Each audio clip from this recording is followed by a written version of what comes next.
This is a Sage Story.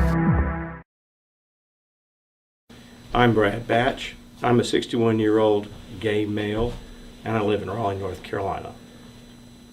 Unlike a lot of my friends, I did not know I was gay when I was 5 or 10 or 15. I didn't come out to myself even until I was in college.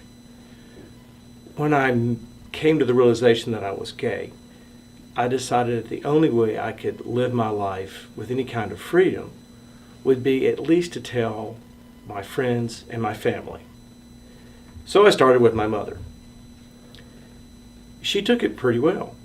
I'm sure she would have preferred that I'd been heterosexual, had a wife, kids, and grandkids.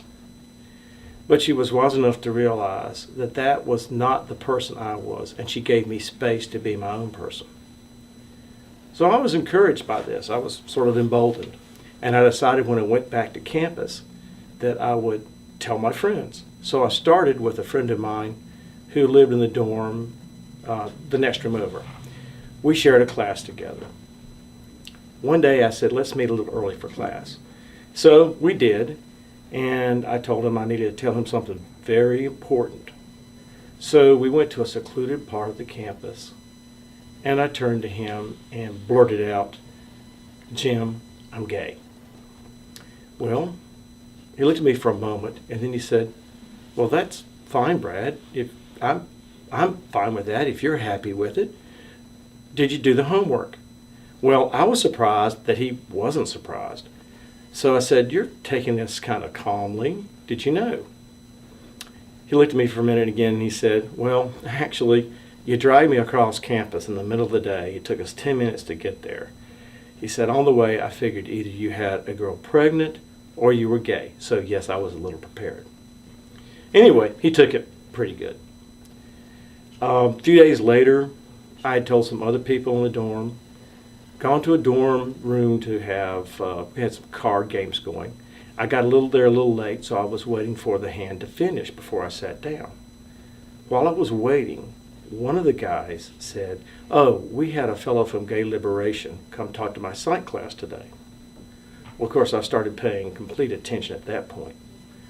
One by one, the guys said that they felt gay people had a right to live their life any way they saw fit, that they didn't have any problem with it, that it wouldn't change the way they felt about anybody if they knew one of their friends was gay.